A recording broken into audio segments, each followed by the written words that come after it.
Bonjour et bienvenue dans cette vidéo où nous allons voir les formulaires en HTML. Donc les formulaires, c'est ce que vous avez l'habitude de voir sur internet. Lorsque vous naviguez, vous avez souvent des champs de texte pour vous identifier, par exemple un truc identifier en mot de passe, confirmer, valider. Ça c'est un formulaire. Donc vu qu'on n'a pas encore vu de langage un peu plus évolué comme le JavaScript ou le PHP, enfin plus évolué, plus complexe, qui permet de faire plus de choses, euh, on pourra pas vraiment utiliser ces formulaires, mais c'est bien de les voir avant de savoir les utiliser, comme ça on n'aura pas besoin de revenir dessus une fois qu'on voudra les utiliser. Donc un formulaire euh, comporte donc la balise form. Hop. Et là on va mettre la méthode, donc on va utiliser la méthode post. Je vais pas expliquer ce que c'est la méthode, j'expliquerai ça quand on verra du PHP. Si je dis pas de bêtises. Oui, c'est ça. Oui, quand on verra le PHP, j'expliquerai ce que c'est la méthode post. Donc il a une action, par exemple, euh, on va l'envoyer sur nos mails. h2.html. Donc qu'est-ce que ça fait l'action? Ça va tout simplement, lorsqu'on va valider, ça va renvoyer, euh, ça va renvoyer sur la même page, parce que là j'ai mis page 2.html, ce qui est la page courante. Lorsqu'on va cliquer sur le bouton valider qui se trouve à l'intérieur du formulaire, ça va renvoyer euh, la page va être renvoyée sur cette page-là. Donc là, c'est un peu idiot parce que je renvoie sur la même page. Mais, enfin, vous pouvez penser que c'est un peu idiot, mais ça arrive très souvent lorsqu'on veut se connecter, par exemple, euh, que la connexion est sur la même page que la page d'accueil, par exemple. Donc ça va nous renvoyer sur la même page. Donc les inputs, c'est les champs. Donc on va mettre par exemple un input text, type text. On va mettre un BR. Comme je vous l'ai dit, ne mettez pas de BR, c'est juste pour l'exemple. On verra en CSS comment éviter tous ces BR d'ailleurs.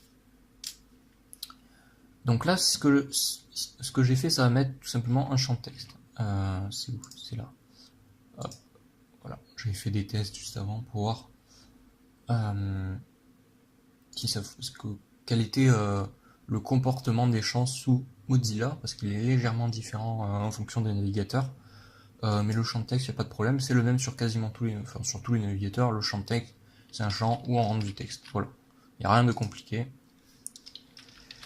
Donc moi j'utilise Mozilla, il faut savoir. Parce qu'on va voir là que, par exemple, non, le type password, c'est le même sur tous les navigateurs aussi. Et le type qu'on va voir juste après, vous allez voir que c'est pas le même sur tous les navigateurs. Donc là, le type password, vous connaissez, c'est des petits ronds qui remplacent les caractères pour, pour pas que les gens qui sont à côté de vous voient le mot de passe. Ensuite, il y a le type date. Donc là, ça, je présente uniquement, hein, j'ai pas dit, mais je présente uniquement les plus utilisés, les types les plus utilisés. Il y en a bien d'autres, hein, il y en a beaucoup. Donc le type date, oulala, j'ai du mal, c'est le matin. Le type date, vous voyez, il y a marqué JJMM AAA, c'est le format de la date que le champ attend. C'est-à-dire par exemple, ah ben il y a même un petit calendrier, oui, ici, je l'avais vu tout à l'heure. Donc là, on peut sélectionner directement la date. Et par exemple, si je veux rentrer l'année, vous voyez, je ne peux pas. Ça marche pas. Ça accepte uniquement deux numéros, enfin deux chiffres pour le jour, deux chiffres pour le mois et quatre chiffres pour l'année. Donc ça, c'est le format que le champ attend. Oui, donc le type date, comme je disais, il sera pas le même sur tous les navigateurs. Par exemple, si vous êtes sur mobile, je pense qu'il sera différent, qu'il n'y aura pas le petit calendrier. Je suis pas sûr, ça vérifier, mais je suis quasiment sûr que ça se comporte pas pareil en fonction du navigateur. Donc lorsque vous ferez des tests, c'est bien de vérifier sur chaque navigateur, enfin sur plusieurs navigateurs, les navigateurs les plus utilisés en général, du style Chrome, Edge, Mozilla, et les navigateurs mobiles bien sûr. Je sais même plus c'est quoi les navigateurs mobiles. Je crois qu'il y a Chrome qui est très utilisé quand même. et Mozilla aussi. Oui, bon, les navigateurs mobiles en fait c'est plus ou moins les mêmes que les navigateurs de bureau, il me semble. À vérifier donc. Ensuite, il y a le type checkbox. Donc celui-là, je vais en mettre deux, vous allez voir pourquoi.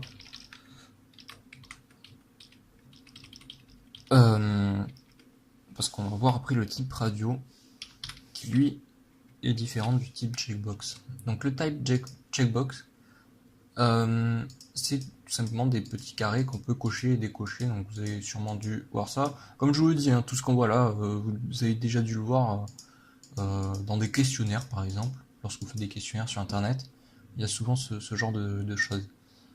Ah oui, petite précision pour ce qu'on va voir après. Donc là, on peut cocher les deux en même temps. On peut en cocher à l'infini en même temps. Il n'y a pas de problème. Et tandis que les boutons radio, que l'on va voir juste maintenant,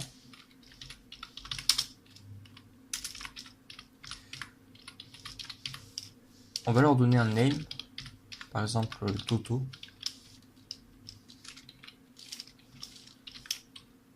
Donc là, je vais copier-coller. Hop. Donc là, j'ai créé deux boutons radio, et si on regarde, c'est des petits ronds. Mais on ne peut pas les cocher en même temps. Vous voyez?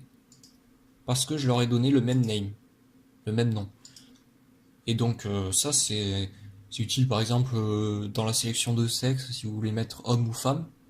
Vous pouvez pas mettre les deux en même temps, vous pouvez pas être un homme et une femme en même temps, enfin, de ce que je sais.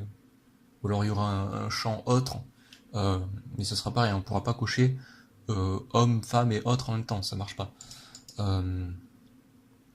Du coup, hop, on met des boutons radio.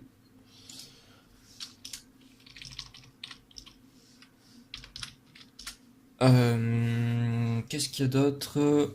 Ah oui, les sélecteurs, donc là, on met un input. Comment on fait les sélecteurs déjà? C'est type égale select, je crois. J'ai pas révisé avant de venir, avant de lancer la vidéo.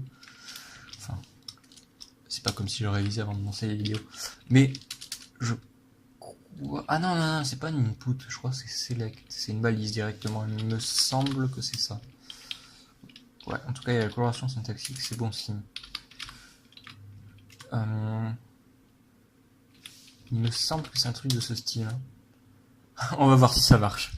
On va voir tous ensemble. Ça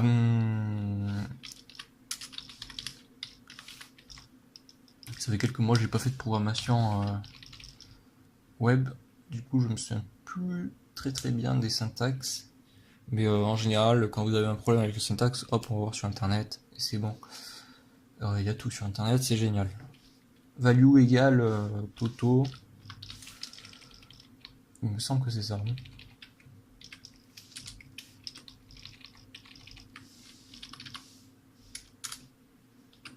Donc voyons voir. Bon, déjà, ma liste déroulante, mais c'est pas comme ça. Je crois. Voilà, donc un sélecteur, comme vous l'avez vu, c'est une liste déroulante. Donc, hop, je crois que c'est comme ça. Je suis quasiment sûr même. Ça y est, ça me revient. Petit trou de mémoire, ça arrive à tout le monde. Donc, qu'est-ce qui s'est passé?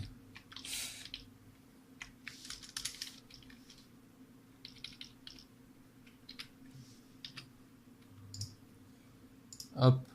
Oui, c'est bon.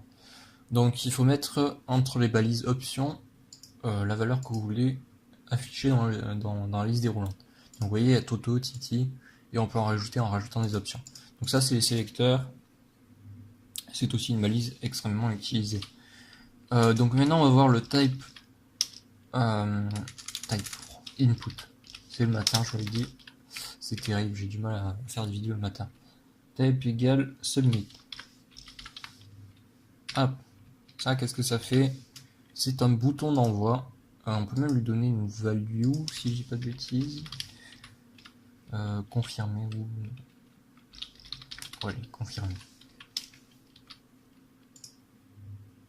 Hop, on a un bouton d'envoi qui est rajouté. Et donc, qu'est-ce qui va se passer quand je vais cliquer dessus? Toutes les informations qui sont dans le formulaire vont être envoyées en poste. Donc, j'expliquerai plus tard ce que c'est. Et on va retourner sur cette page là. Donc là, vous voyez, ça rafraîchit la page. Si je mets action index.html, par exemple, la page qu'on avait fait la dernière fois, et ben hop, ça me renvoie sur la page 1. Donc voilà, c'est à peu près tout pour les formulaires. Donc il faut savoir qu'il existe d'autres types d'input.